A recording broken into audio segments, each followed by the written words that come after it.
Joining me is Sky News contributor Prue MacSween and Libertarian commentator Kristen Abraham. Hi to both of you. Great to have you on tonight.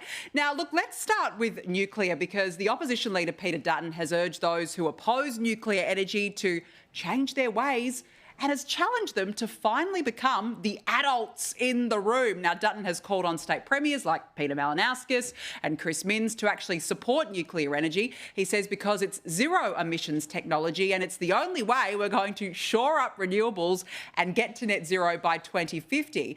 But I've got to say, though, speaking of behaving like adults, let's take a look at what Labor MP Bill Shorten said yesterday on Dutton's nuclear plan. The leading scientific body in Australia, who I think Peter Dutton would simply like to call fake news and a left-wing front, the CSIRO, which they're not, and AEMO, they've looked at generation costs. They've said that nuclear power is an expensive proposition, more expensive than other propositions. It's not going to be here. Like, Aussies are paying energy bills now in 2024. The idea that Mr Dutton's going to ride in on a nuclear unicorn in 2044 with some new energy source. We don't have 2 decades to wait. A nuclear unicorn, Prue, how's that? I mean, you know, we don't even have a proper debate about nuclear or energy, for that matter, in this country, while Labor's sailing off on their own unicorn of renewables fantasy in some sort of utopian fantasy. But, I mean, realistically, can Labor actually have a proper energy debate? Well, I don't think they can. I think we're dealing with morons masquerading as MPs. You know, these flat earthers who are too scared to even have a conversation about it. You know, they're so convinced that what they're doing is correct when we all know we're all starting to experience energy shortages. Every time we open an energy bill, we see that Labor's policy is not working. So for him to be talking about unicorns, you know, mate, get off the, you know, I don't know what you've been smoking. But what is the agenda, for goodness sake?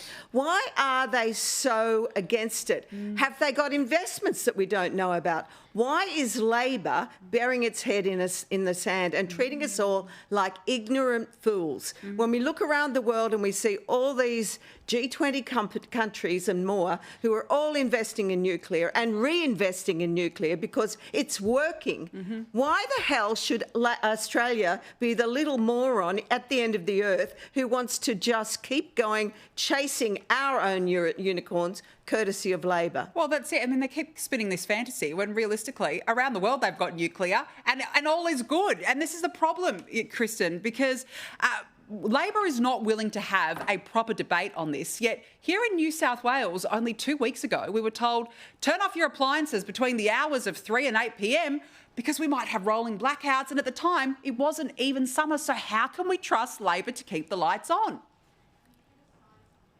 There are some Australians out there that are going to see it come full circle if Labor is allowed to continue down their renewables path, where they saw electricity come in and they're going to see it be phased out because we don't have reliable energy.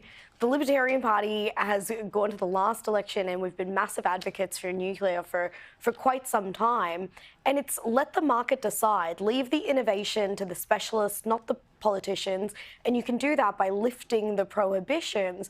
The thing that annoys me the most about the whole nuclear debate, and you can largely thank Labor for putting it this way to the Australian people, is they continue to talk about nuclear waste, but they never talk about waste about solar or wind turbines. It costs approximately $28 to recycle a solar panel compared to $4.50 to send it off to landfill. But no one ever talks about those things or the impacts that the wind turbines have. Nuclear has such success in France as well. And honestly, the misinformation that Labor spits about nuclear energy, I say I agree with Dutton. Let's have a debate. Sky News can host it. Yes. I don't think that we should have to wait to an election to see the opposition leader and the Prime Minister debate a hot topic and let the Australian people decide at the ballot box. Come on, Danica, organise it. I know, come on. If you're listening out there, Sky News, we've got to let's make this happen. I'd love to chat to Bowen. Wouldn't that be fantastic? Bring Bowen on. We'd love to chat to you, Bowen. God. Please, we would love to have you on. Come into the man cave. We'll have a really good chat.